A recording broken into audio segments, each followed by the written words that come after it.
everyone, and thank you for taking the time out of your day to join us for our webinar today. My name is Kara McCaffrey, and I am the Steering Committee Vice Chair for Construction Suicide Prevention Week. What started as a regional initiative in the Midwest in 2019 has now grown to a nationwide effort to bring awareness to the issue of suicide in the construction industry with a goal of saving lives. In 2024, more than 700 organizations representing nearly 500,000 workers across all 50 states and most U.S. territories, participated in Construction Suicide Prevention Week. We're already on track to exceed those numbers this year. If you have not already, please be sure to register your company's participation on our website to receive your OSHA recognized certificate. Our website is www.constructionsuicideprevention.com. With over 8 million people employed in construction in the US and far more worldwide, we still have more people who need access to the tools that could save a life and reverse the trend that has placed construction as an industry with one of the highest rates of death by suicide. The Construction Suicide Prevention Week initiative provides free resources to people in and around the construction industry to help them start conversations, hold stand-down events, and share information with colleagues who may be struggling. Our goal is to put more tools in the hands of the people who build our communities, and this webinar is one of the resources we're proud to be able to provide. We want today to be interactive, so please feel free to submit Q&A through the Q&A or the chat.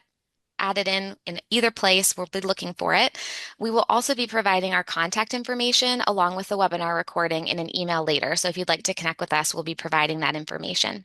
We'll start with introductions. And while we introduce ourselves, we'd love for you to just drop in the chat a bit about yourself, what role you're in, the size of company, where you're from. That will allow us to get to know you a bit more. And maybe you'll find other attendees that you'll want to connect with. I see some folks putting it in already. Hello from Wisconsin. All right, let's get to today's program. I will be your moderator for today's discussion. To give a little background on myself, again, I'm Kara McCaffrey. I am part owner and chief wellness officer at my family's specialty commercial construction company called Hauk, based in Pennsylvania. My professional experience lies in construction, but also over a decade in healthcare IT, where I focused on suicide prevention within clinical software. I'm a certified mental health first aider, a vital cog instructor, and I'm someone who just truly cares about mental health and suicide prevention. That passion is rooted in the loss of my brother Gary to suicide 20 years ago and others I've lost since. I'm honored to be the vice chair of Construction Suicide Prevention Week, and I'm especially excited to be here with you today and hear from my diverse and insightful group of panelists. We have a great conversation ahead. These panelists are amazing. Regardless of your company, size, or role, I know that you'll walk away with some valuable perspectives and practical takeaways. Now I'll pass it along to each of our panelists to give a self-introduction before we kick off the discussion that you're all here for today. So Molly, if you'd like to start with a quick intro and just share your connection to the topic, that'd be great. Yeah, for sure. Good morning, everybody. I'm Molly Cape. I'm the Marketing Communications Manager here at MTech Mechanical. We're a large mechanical contractor in Colorado. I've been here for about 11 years. This is my first year involved with Construction Suicide Prevention Week, and I just can't say enough good things about the group and the committee and the passion that the entire team has. In 2019, MTech did lose a senior general superintendent to suicide. Bill Samborski just completely rocked our world and really started us on this journey. Sadly, MTech has had multiple losses since then, and so we really evaluate what we're doing internally. I'm on the marketing communications side specifically, however, highly integrated with our HR teams, safety teams, learning and the development. We'll talk a little bit more about that coming up, but just really excited to be here and connect with you all today. Thanks, Molly. Tom, how about you go next? Great, thank you. My name is Tom Ruzick. I'm the Director of Safety at Delta Innovative Services in Kansas City, Kansas, and DB2 Services, which is a sister company. Excuse me, I was encouraging Cub Scouts yesterday, and my voice isn't quite what I want it to be. Um, and We are a commercial industrial roofing company and architectural sheet metal company. I was actually part of that task force that Kara mentioned, and we had our first Construction Suicide Prevention Week stand down in 2020 with the start of it before things started going national. So I have known several roofers, sadly, who have lost their lives to suicide, although we haven't had anyone specifically while I've been working here. It deeply impacts me, and that's why I wanted to get involved with the initiative. Thanks, Tom. Wendy? Hey, everybody. Thanks, Kara. And thanks to everybody who's participating today. It's such a vital topic, and I'm so glad to be a part of this opportunity. So, I jumped into the construction field about 5 years ago from an environmental health background, working on science policy development in Washington, D.C., and I've had decades in the fitness and wellness world. I also have a mental health first aid practitioner certification, and I'm a certified wellness practitioner through the National Wellness Institute. I'm also working on a doctorate on construction worker health and have just seen the depth that mental health plays in that role. And as health and wellness manager at the White's Company, aim to set a foundation for proactive support to employee well-being across all the dimensions of wellness. So also, unfortunately, have had early experiences with suicide in our industry from early days in my job. And so really looking forward to getting into this topic and helping produce some solutions. Thank you. Thank you all for being here today, but also for your work in this space throughout the year. So, before we begin, one perspective that I just wanted to share, we'll be focusing on HR and marketing and safety, but I wanted to share one perspective for me as an owner. If you're listening out there as an owner, an executive, or a leader at a company, I want to reinforce to you the critical role that you play. When the importance of mental health comes from the top down, it's taken more seriously. Leadership support and even visibility around the topic reinforces the importance of it. It reinforces your organization's commitment to your employees, and it shows that you prioritize a culture of care. There have also been studies that show if you spend $1 on mental health, if you invest in that, you'll see a $3 to $4 return. So, from a financial perspective, it makes sense to focus on, but more so, I think of it as an opportunity and a responsibility for us as leaders to take care of your people. I'm really excited to hear some from the folks in these different roles. We'll start more broadly, and I'd like to ask each of the panelists our first question. I'll start with you, Wendy, for this one. How did you each set the stage and bring general awareness around mental health and suicide prevention to your company culture? And how did training play a part to that? Sure. So broadly defined, mental well-being really does include all the markers of mood, memory, cognitive function, and healthy coping with stress. And so I began to encourage this conversation to include all the ways that the other dimensions of wellness impact mental health and to give people a sense of empowerment and effectiveness. And so we could tap into those resources to help be more proactive. We did set the stage for suicide prevention with a broad view and customized a foundational training course on mental health awareness and response. And we targeted mental health incidents. So imagining all those scenarios and situations that could arise and address those specifically in our crisis management plans. And the purpose of that ongoing annual training is to define mental health needs and really from the general population and to help create a working vocabulary for the different elements of mental health, which, in our industry includes communicating effectively and sustaining productivity. Thanks, Wendy. Molly, do you want to chime in on that? How you brought general awareness around this and how training played a part? Yeah, I would say, kind of after I mentioned that our journey kind of kicked off in 2019, we really looked at it of like, what do we do to not let this happen again? And so it's like, what do our teams need? We recognized and had some very candid conversations and recognized that people were getting phone calls at 24 hours a day. And it wasn't just the general superintendents getting phone calls, it was everybody, myself included, getting phone calls late at night, early mornings. Somebody might have drank too much, they might have been in a stressful situation, whatever it may be. And so really looking at what we kind of called triage training of like, what are the three things that you need to do and know when somebody calls you in a time of stress. And so focused on that, and we can talk a little bit more about that, but like that's what our team needed because everybody was hearing about this. What are those signs that you need to recognize? Are they in a safe place? That type of thing. Great. Tom, what do you have to add? So one of our initiatives at Delta Innovative Services this year that I've really had a huge amount of success with is Employee Assistance Program. This was our first year kicking off, and I have had just an enormous number of employees. Like Molly was alluding to, all of us have personal challenges, myself included. And, if we can take advantage of the opportunity to give our employees that employee assistance program and give them someone that they can reach out to in a moment of need, then it really does help.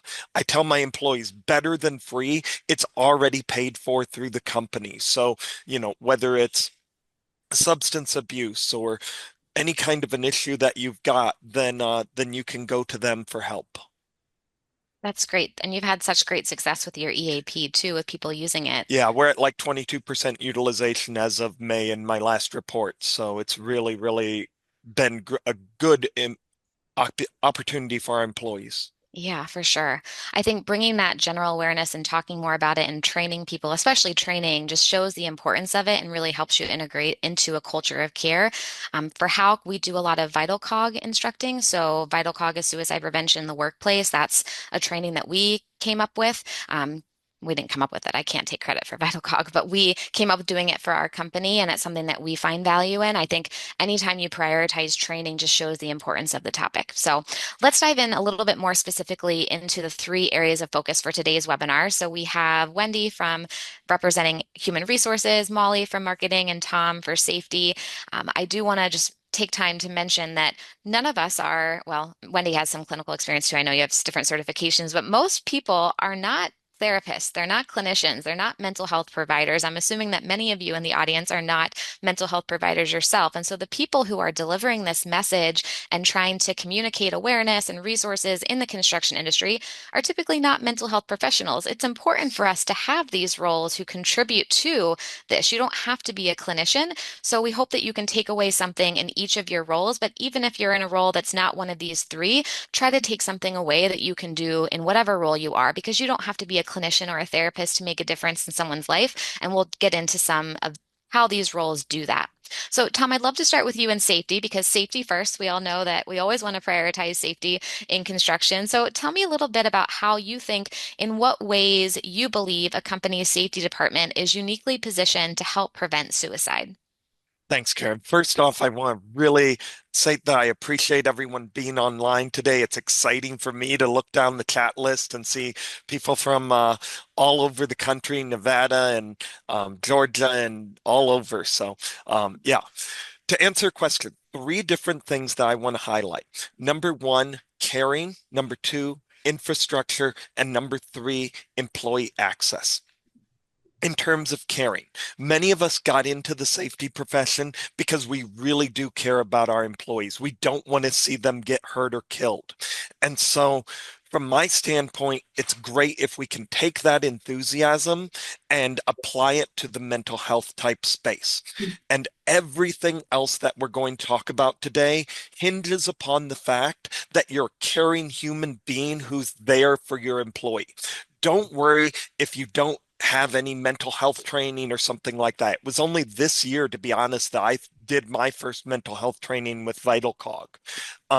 One tip on that, though, never invalidate an employee's feelings. If they come to you and they say something like, I think my family would be better off without me, or I've been contemplating suicide or whatever it is, then the natural reaction to that is, oh no, don't say that. That's not true.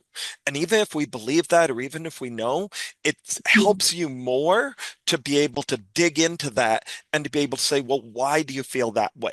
Get them to talk more to you, and then you're in a better position to be able to help them and get them call 988 or contact EAP like I was talking about earlier, do something along those lines. So first one, caring. Second one, infrastructure. Our safety programs are all built upon the multiple ways and means of communicating hazards. This means that we're going to utilize that same infrastructure, or we can use that same infrastructure to be able to for mental health as we do for safety. And what I've been doing lately is about 3 times per year trying to touch base in a safety huddle or something like that formally with our employees. So once in January when we launched our EAP, and every year when we renew it, hey, reminder, this is out there for you. Secondly, is the idea of, excuse me, Um, when May comes around, that we have Mental Health Month, and then thirdly, of course, in September for Construction Suicide Prevention Week. So my second point is infrastructure. The third way that safety professionals are uniquely positioned to be able to prevent suicides is employee access. And what I mean by that is that unlike some other personnel in the company, we actually physically go out in the field and do so on a regular basis. 1 to 2 times per week, we as a safety department at Delta and DB2 try to get on to each and every job site. And so that means that you're in a better place to be able to notice some of these red flag type signs. If you see an employee who's normally socially involved and then becomes socially distant, or somebody who's normally very safe and then all of a sudden starts having issues. That can be a key indicator that they're having a mental health issue. And if you see something, as we've so often heard, say something. And so pulling them aside and just asking on that human level, hey, are you doing okay? One of the big pushes that we're making as Construction Suicide Prevention Week this year is to try to check in on employees. And you'll see that sign up and that pledge that we're having out there. Just checking up on somebody who's in a bad mental state can mean the world to them. And many of us on the committee have heard success stories of just somebody who stops and says, hey, I've noticed, how can I help? So those are my 3 points. Thank you. Thanks, Tom. And I know we've talked a little bit to what you were just mentioning about, you have that opportunity to spot those behavior changes. If you're, going, for you on the roof and checking in with people, you can kind of see how things change over time. And so for the safety folks on the call who do get to know the employees that they're checking in on, it's a great opportunity for them to just check in and ask how they're doing and to be able to spot some of those things. The other thing that you mentioned I wanted to point out was kind of incorporating mental health into those traditional physical safety topics that you said you try to put throughout the year. Just a reminder to everyone, we do have so many free toolbox talks for Construction Suicide Prevention Week, both in English and in Spanish, that you can use out of the box. So if you're already doing those safety talks about other things, trying to, like what Tom says, incorporating it into May or September or other times, we have those toolbox talks for you as a starting point. But I think safety is just so critical to elevate and prioritize mental health along with physical health when you think about traditional safety. So thanks, Tom, for sharing that with our audience and for prioritizing safety, all aspects of health.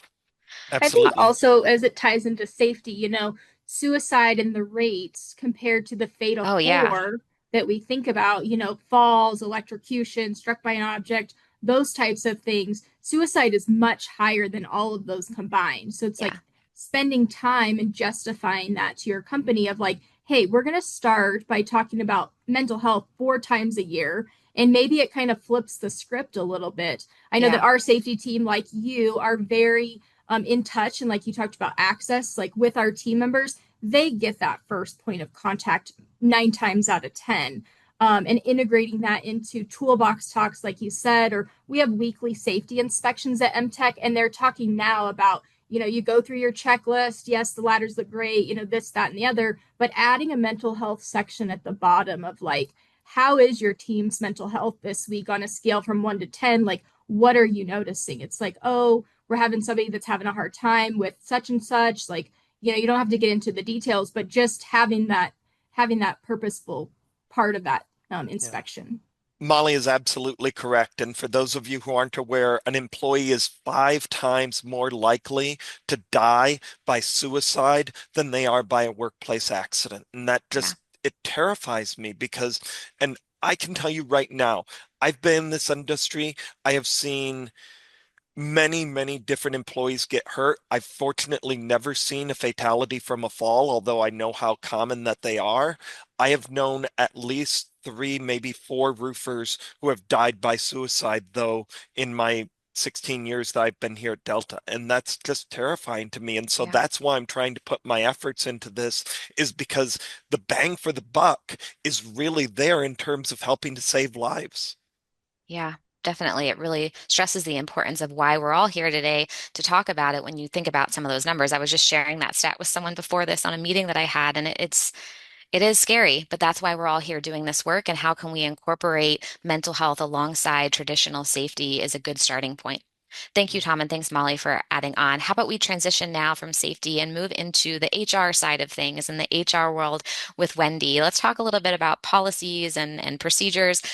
Wendy, how can policies and benefits especially support employees when we think about mental health, and how are those different than when we think about just typical policies and benefits? Yeah, very, very good question. And I also love how we have some consistent issues that we're facing. And I find great comfort in that we're all sort of underscoring the similar kinds of stats and supports. And also, just one more point about the when a suicide does occur in our midst, we also need to think about the postvention for everyone who's involved with that. So mental health extends to being in this atmosphere where we do have 5 to 6 times the fatalities due to suicide. So in terms of benefits, I think a couple points here. One is investing in that EAP as much as possible, having an excellent network, having the geographic and locational connection and access is super important because it needs to be effective and available to everybody when they need it in order to have an impact.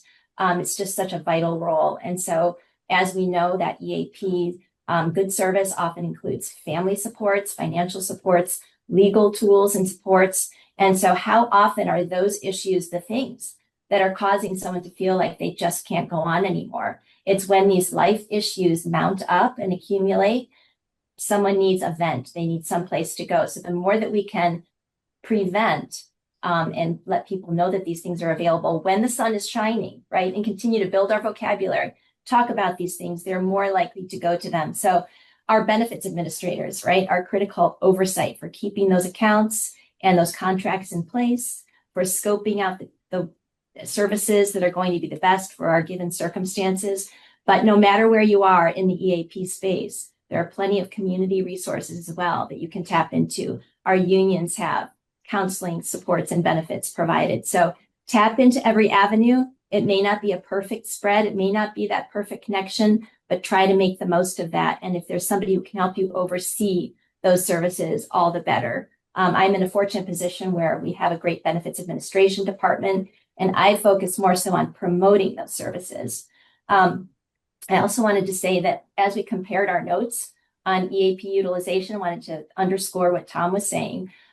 We have seen the influence of publicity and repetitive messaging as being very effective at increasing utilization rates. So our early 2025 utilization rate for individual case utilization was 3.41%, which is actually above the national averages. It averages 2.76%.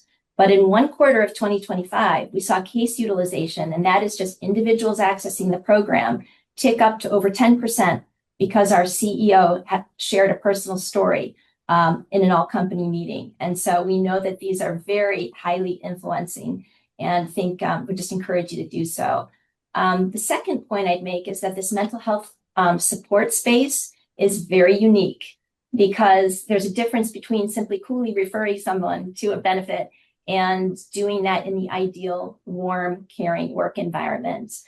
This is a growth opportunity for all of us, guys, to keep becoming more proficient in mental health support as coworkers. And we're in that role, we're often representing the employer at the same time. So we don't want to become overly involved, and there's that fine balance, right? And these are similar skills that we can extend to our personal life. So it's worth it all around to learn these skills.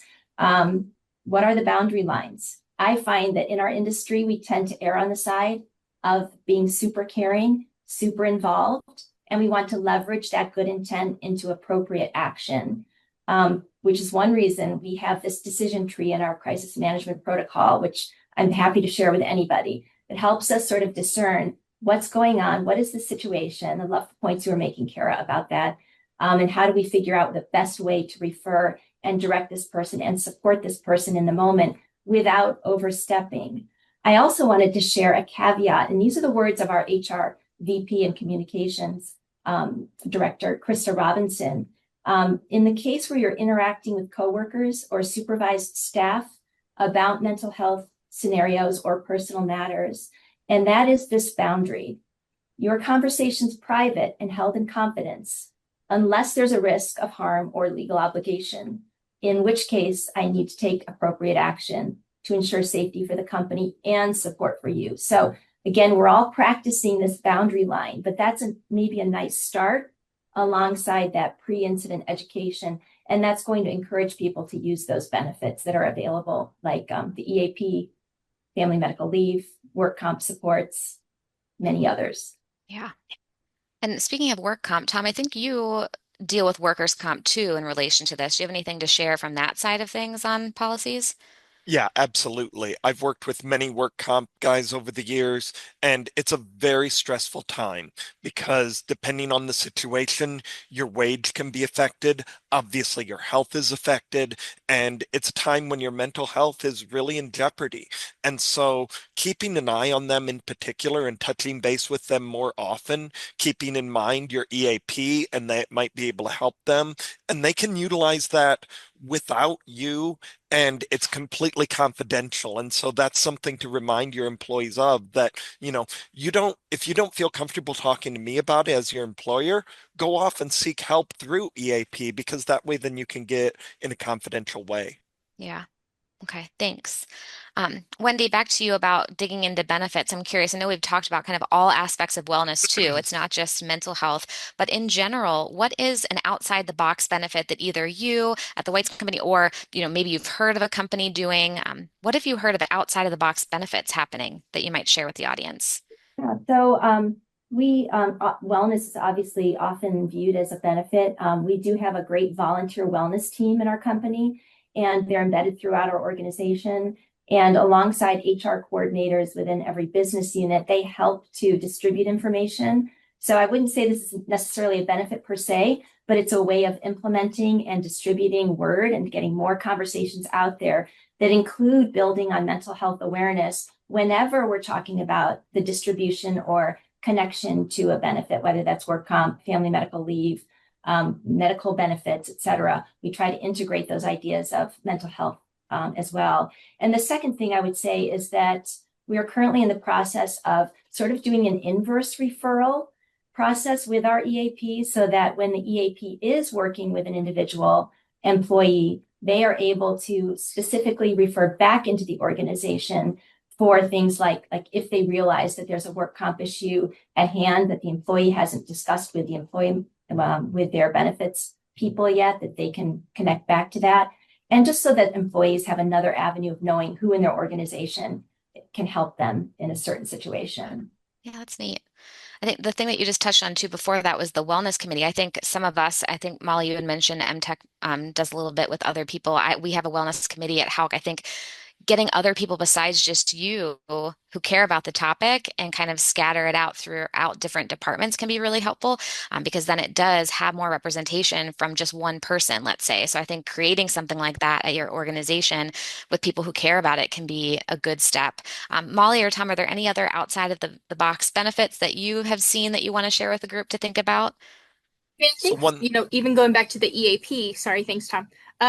Even going back to the EAP, looking at how many sessions do you offer? A couple years ago, MTech upped our sessions, 12 sessions per issue per year. So you've got a mental health thing, you've got a financial thing, you've got a, legal thing, 12 sessions per, and the cost was not exorbitantly higher. So definitely look into that for sure. I think also, looking through your current medical provider, we have Cigna here at MTech. Cigna offers a whole array of behavioral health and mental health benefits, whether it's Talkspace app or Headspace app or Maru Health, substance abuse coaching. All that stuff is already included, and we had kind of no idea until we really started digging and worked with our benefits provider to figure out, oh my gosh, we have this whole array of other things that might fit those needs. I think also this was a little bit off the cuff, but I think not that long ago, we heard of a very large general contractor putting a mental health Yeah. counselor on a very large job site full time. We brought in a grief counselor due to a loss about a month ago, and that person was here two times and had a large number of visits. And so we started talking internally like, gosh, like a big problem that we have is people can't go to a provider. They're working all day, they're tired, whatever. Like, can we bring someone to them, even in our office, once a quarter and they can sign up for a slot? Or what does that look like? So really encourage you to think outside of the box. What's the problem and what could be a solution, even if you had, $1 million and all the time in the world, like think of that level and take it from there. Yeah. We're going to be piloting something with direct primary care with someone, it's like a mobile unit that will be coming to the job sites, whether it be physical health or mental health. We haven't started it yet, so I'm not sure how it's going Great. to go, but I'm really excited about that. And yeah, I remember that GC conversation. There was someone there for physical health too. And I think that's a reminder to all of us, we're here talking about mental health, but your physical health, your financial health, like all of that applies to your mental health too. So are there other financial benefits that you could give to your employees? Could you look at your 401k and see what your match is for that? Things like that. Tom, do you have anything to add?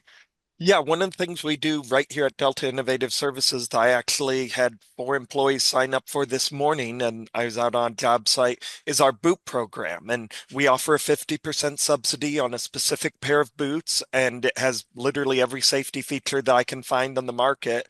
And my employees love it, and they see it as a huge benefit. We get probably about 100 employees every year that sign up for it, 50 to 100 employees that sign up for it every year. And Delta pays half, the employee pays half, and so they're gaining about $100 out of that transaction and getting a good, safe pair of boots, which is what the company gets out of it. So we've really had a lot of success with that program. And that's kind of like a financial benefit then, too, Exactly.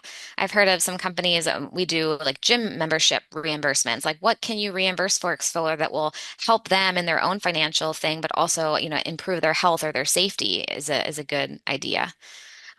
That's great. Okay, thank you so much, Wendy, for that. I think we'll move on to marketing. And I did see a question in the chat about promoting information. So that's a great Perfect segue time. into this one because we've just talked about some of the benefits, like the EAP. I will also remind everyone there's that 988 number. That's, free to everyone. That's a national 24/7 line, 988. You can promote that. But we'll get into talking about like how do you actually do that promotion for some of these benefits. So Molly, let's talk about marketing and communication. How much have you utilized existing communication tools and talk to us how you have integrated mental health in from that communication standpoint and promotion?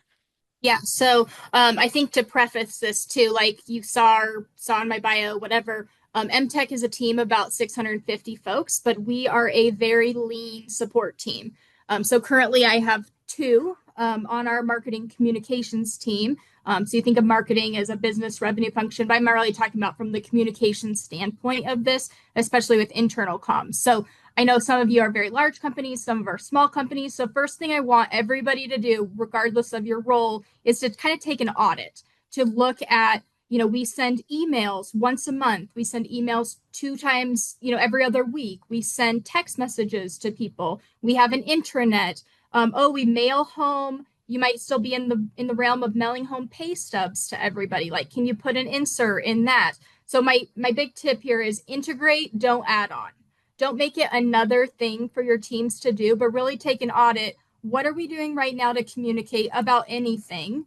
And how can we integrate mental health in this? And then once you do that, really looking at who are we trying to reach? Are we trying to reach the employee? Are we trying to reach, external audiences, even the community? If you're a sub, is it a general contractor? Is it partners? Because that'll kind of determine your internal and external. And then also looking at what about their families? Because I think we talked earlier, most of us on the call, we look at the holistic view of not only the employee, but their families. It could be a spouse, a partner, a child, even a roommate. Our EAP extends to anybody living in your household. So that could be roommates, that could be extended family members. We're pretty lenient with that because we want you as an entire person in your community to be healthy from a mental health standpoint. So kind of going back to those tools, we send emails. Our email rates are the highest kind of all of our tools. We're looking at introducing text messages. So how does that kind of look? We are looking at paper posters in the office. How can we put mental health in these posters? Our employee portal where they submit time cards. We use Procore software for project management. Can there be something about mental health in there? So integrate, don't add on. Yeah, and I think to your point of all these different ways, it's important to communicate in different ways. Just don't Yeah. do one thing. Don't just do hard mailings, do emails, do text, like do these other ways of communication because people might read it in different ways. And I think the hard mailing point is a good reminder that gets home to the families, that gets home to the spouses, and can remind people outside of the employee. So that's great. I know another resource that you have that I've seen and is amazing is your webpage at MTech. So I'd love for you to share a little bit about that web page that you created and kind of the why behind it and how it's being used, because that's another communication method that you have. Yeah. So kind of like I said, MTech is a very large company. However, we've grown very rapidly. We don't currently have an intranet that is coming in 2026. So we kind of said, okay, we've got all these resources, we can put them on our file server, we can put them on our, time portal, time card portal.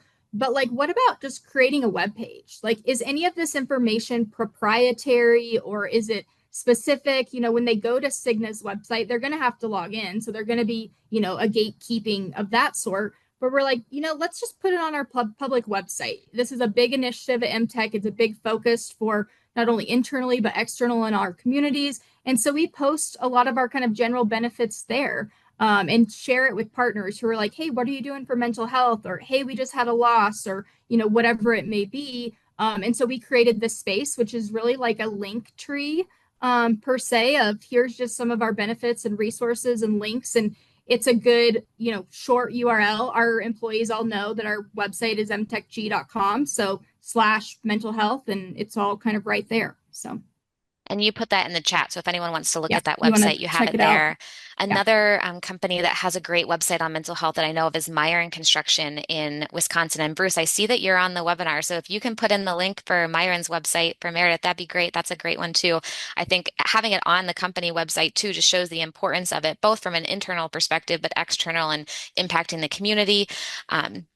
Another idea that I had to share with communication would be newsletters too. That's something that we do, like electronic newsletters, and we do integrate it into our standard newsletter that we have. But I also created like a separate, it's called How Healthy newsletter that I send out quarterly, and it's all about health and wellness, not just mental health, but trying to talk through things like that. So newsletters could be something, and going back to the safety, toolbox talks is a way to communicate information too. So printing off those toolbox talks and giving them to your safety team or your foreman. There's so many different ways to communicate, but if you don't tell people about these resources that you have, they're not going to know about it. Going back to the EAP utilization at Hauk, we had an EAP for the longest time, but didn't really tell anyone about it. So no one knew about it. But as soon as we started promoting it, then people started to use it. And Wendy, that example that you gave of the CEO, going in a meeting kind of just shows too the importance of leadership talking about it and making it okay for people to actually use that resource. So I think with marketing communication, it is so important to just promote these things and communicate these because the more we talk about it and the more we get it out there, people realize like, oh, there is that resource if I need it. Oh, I can talk about it. And it really kind of helps decrease the stigma on it in my mind. Yeah, I think also just like the theme of the call today, ensuring your alignment with HR and safety. Some companies, all their benefits, communications, employees, stuff goes through their HR team. That's communicated through them. Safety toolbox talks, like those are sent by the safety teams. Not to put any sort of control or micromanage, but just alignment and like, oh, you're sending something about mental health this week. I'm going to send it about this week. If there's company-wide communications, like who is that coming from?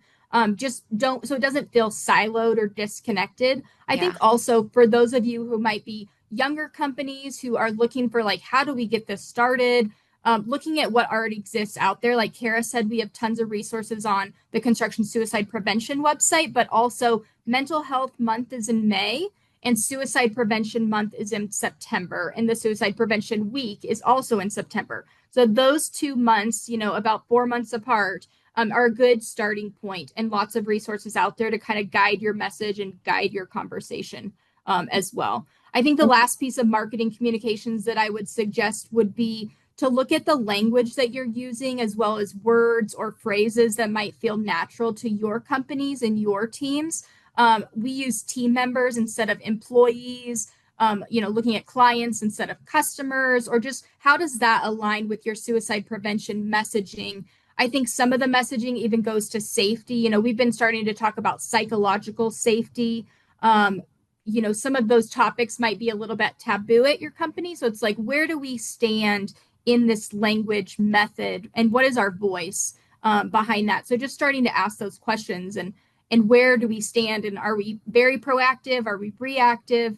How does that look? And this will be a great time for you to put a calendar together for 2026. So Yeah, Yeah, I'd love to build on that a little bit, Kara, yeah, if I could. of Just course. the idea of using Mental Health Month, all of those supplies and materials that come out for May, go ahead and use those. If it's too much to do them all in May, spread them out over the year, because Molly's absolutely right. Those resources and tools are available in abundance out there. The second thing that we've done is build in other recognition weeks. And if you look in Procore, if you look at the Construction Safety Week contents or Women in Construction Week, there's always a day of the week where the Toolbox Talk focuses on something related to mental health.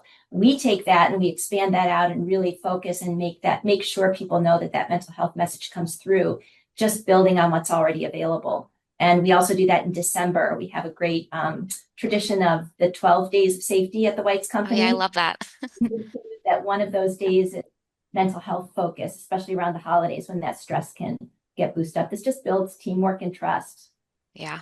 And if you just Google different months too, you'll find other things that you might want to kind of tie into. June is Men's Mental Health Month, I believe. October, there's Mental Illness Awareness Week. So you can find those times, which I think sometimes make it easier for you to kind of tie into and also for people to kind of receive the information. But ideally, if you sprinkle it out, throughout the year, even if it's not tied to a month, you're getting the information to the people, which is great. And I love, Molly, your note on language too. I think that's so important. And coming back to, we'll get to Q&A in a little bit. So if you start thinking about questions that you have, we're going to get to Q&A in just a moment.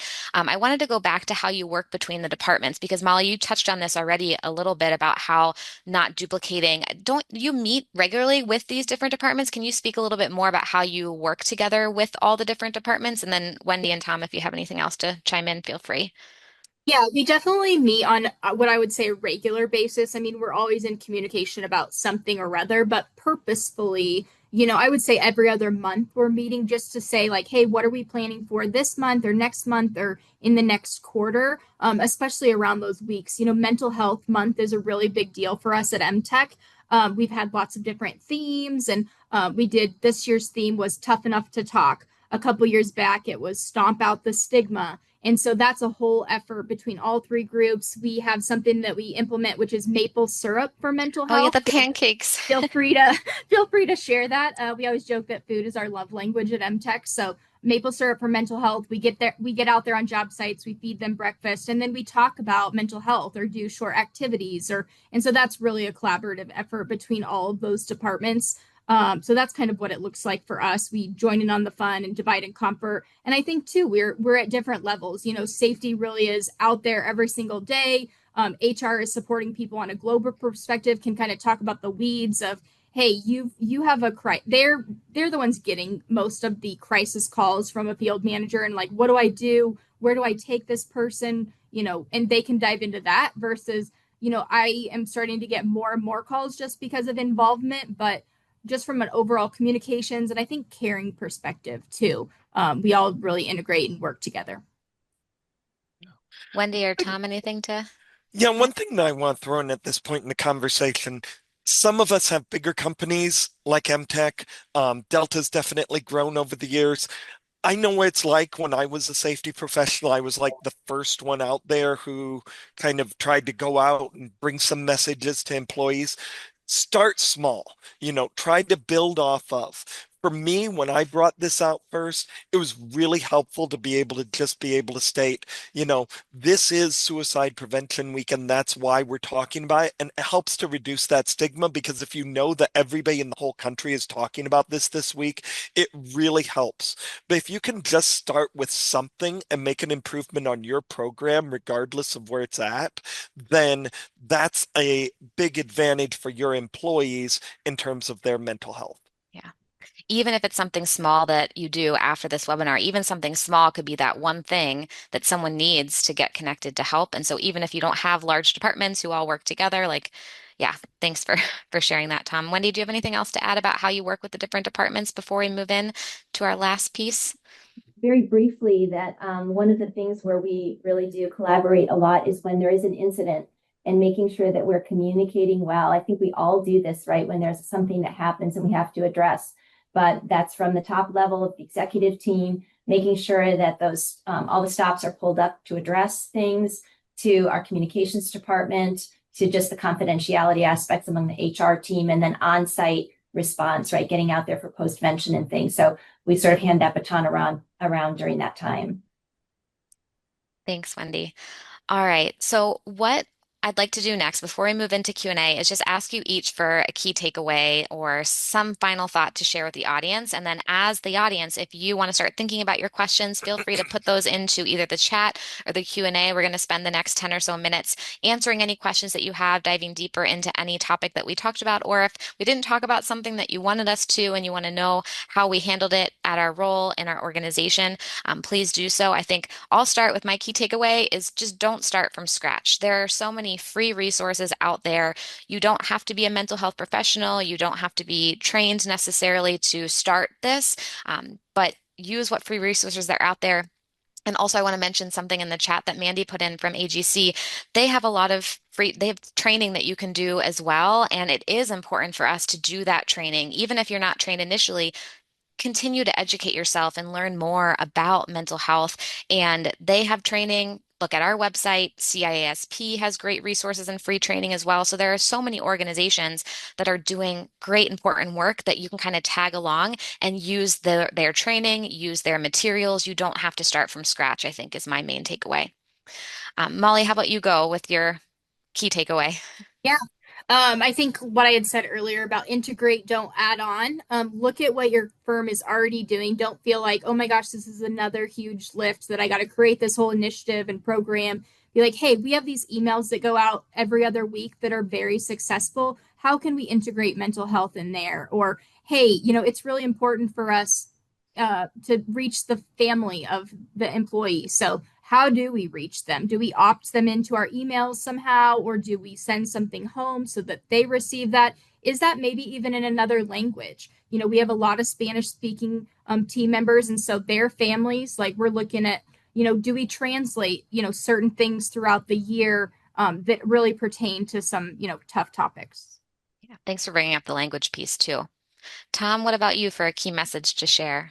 Yeah, I think I want to go back to that idea of employee access. The first time that an employee ever admitted to me that he was contemplating suicide was actually in the midst of a disciplinary contact. And, I approached him and I'm like, hey, you're normally really safe. What happened that, now all of a sudden you've been making some unsafe decisions? I've known you for 10 years and you haven't done this. And that kind of opened that door that he was willing to confide in me. And so, rather than just beating somebody over the head with the safety aspects, then let's look at, is there a mental health component here that's going on? And if so, how can we help with that? And like what Karen mentioned earlier, 988 is a great resource. Even if you don't have an EAP and you're a smaller company or something like that, you've got mental health resources that are free in your community. Yeah, great. Thanks, Tom. Wendy? Yeah, I would love to build on what you said, Tom. I totally agree. And just the fact that the EAP is there for you if you are navigating a difficult management situation and you're not sure if you're dealing with a mental health situation. So don't forget about that. I really love the public service announcement.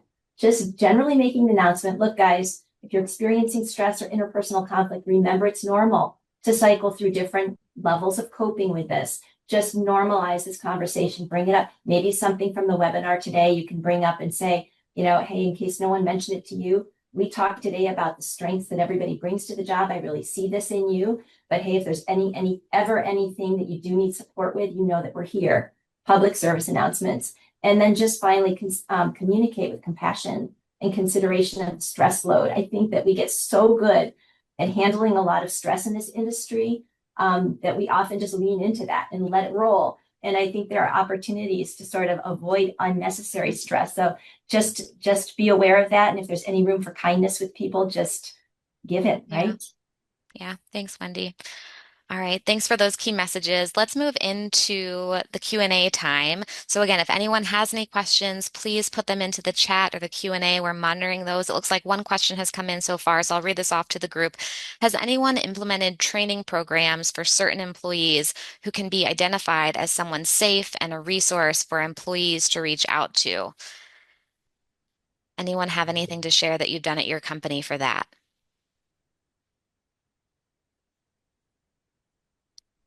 I know for us at Hauk, we had a small group get mental health first aid certified. I need to do a better job of promoting that to everyone. So that's on me that I need to like make sure everyone knows that there is this group because I'm not sure if everyone knows that there is that group, but we did get certain employees, folks in safety, folks in HR, some superintendents, mental health first aid trained. So they are someone safe to go to. And I know one of our supers will go to the meetings and just kind of always be there as a mental health advocate in case someone, needs to talk, which I think is really great.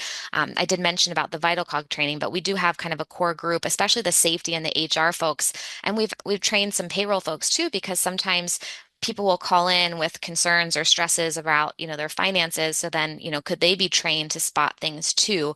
I'm curious if anyone else has done anything as far as like certain employees being trained, but those are some groups that I would think of that would be good to focus on.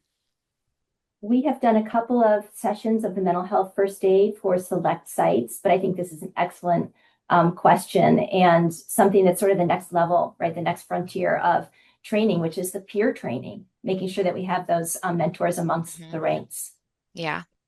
Good question. And so there's so many different kinds of training that you can do. We mentioned mental health first aid. There's QPR, question, persuade, refer. There's talk, save lives, which the AFSP just did a recent version for construction specific. There is Vital Cog training. Mandy put in another option in University of Wisconsin that is funded if you're in that area. The AGC has training. So there are a lot of trainings out there that you can look at to see. And some of them are specific to construction workers, which I think is really important to try to find one that is more tied to them, that goes through risk factors and warning signs specific to them. And that training, Mandy mentioned, is free to everyone, not just in the state of Washington. So that's great. I know CISP has offering free training with LivingWorks, I believe it is, for up to 5 employees. So you could always look up that too. So there are a lot of training options. Any other questions for us that you'd like us to dive into a little bit more?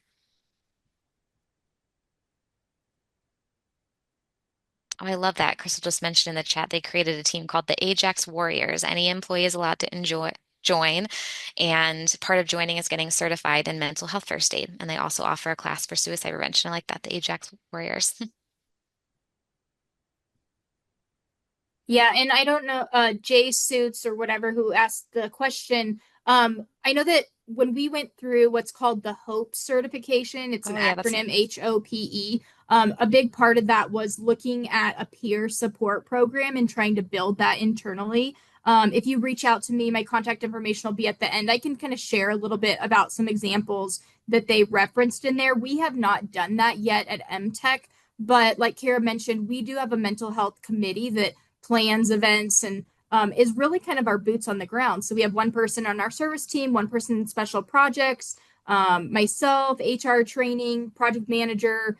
So kind of spread in that way. And I think we are kind of the people that are identified as someone safe or a resource for people to go to. I mean, in the field, I think it's just kind of a who is you're comfortable to talk with. So it's kind of organic in that way. But if you're looking for what's really kind of officially peer support, I'm happy to share a little bit more of just things I've heard about. So, And a plug regarding peer support too. If you're interested in creating a peer support program at your company and want to just learn more about peer support, we are hosting another webinar with Construction Suicide Prevention Week, and that date just got finalized. It's going to be on September 2nd. So keep a watch on our social media and emails if you would like to attend that and learn more about peer support. That will be coming up in the fall. Another good chat was in there about looking at the EAPs. If you do have an employee assistance program, oftentimes I know for ours, they include, 2 hours of training a year with that. How can you utilize that training as well? So yeah, lots of options out there. You can always look to Construction Suicide Prevention Week's website too, and there's past webinars if you'd like to learn more, not specific, some of these trainings that we're talking about, but there's a lot of other webinars that you can learn more too. All right, I'm not seeing any more questions come in, but we did mention we will be sharing our contact information after this. So if you have a follow-up question or would like to connect with us, you can definitely reach out to us after. I think I will say thank you to our panelists for sharing your experiences and your knowledge, but also thank you to everyone who joined today. It's really important that you took the time to prioritize this. I would like to share really quickly our key takeaways. And we will include these in our after email along with our contact information. But looking through here, I know we talked about a lot today, so trying to pull out some of the things that we really want you to take home and think about. Integrating tools, trying to avoid complexity. You don't have to start from scratch. You can integrate things within to things you are already doing. Matching the communication style to the message is important. Leveraging those safety touch points. Do you have, huddles? Do you have stand downs? Do you have meetings? And trying to reinforce the mental health side of wellness and other wellness within safety. Training staff. We just spent time talking about all the different training options that are available and that you can look into. There's probably others that we didn't mention, but how can you train staff to identify those concerns and to support people and remember about that employee assistance program? Ensuring HR and safety are aligned and those units are working together so it improves trust and credibility. Promoting easy access to resources. We talked a lot about promotion and the different ways that you can promote in different ways. Sometimes it takes people multiple times of hearing something before it clicks that, oh yeah, there is that resource. So making sure that we're promoting those through different methods, checking in with employees regularly. And I loved what you said, Wendy, about just showing that you care and kind of that human aspect of it. So making sure that we are showing that to people and then continue to improve, track, refine, make adjustments, look at data to see how is your utilization rate for your EAP? How are things going? What feedback do you have? And continue to, adjust and improve as you go on. And again, don't start from scratch. Don't feel like you need to do it all on your own. There are so many free resources out there that you can use as a starting point. And always remember that leadership support is key and really important. So reminder, we'll be sending out this webinar recording with our contact information to all registered attendees. We encourage you to share it. Share it with your colleagues, to your coworkers, and please visit our website, www.constructionsuicideprevention.com, to find our free resources. Please register your participation in Construction Suicide Prevention Week. And again, save the date for that webinar on 9/2. We appreciate all that you're doing in this space, panelists and those joining. We really appreciate it. Thank you so much for joining and have a great day.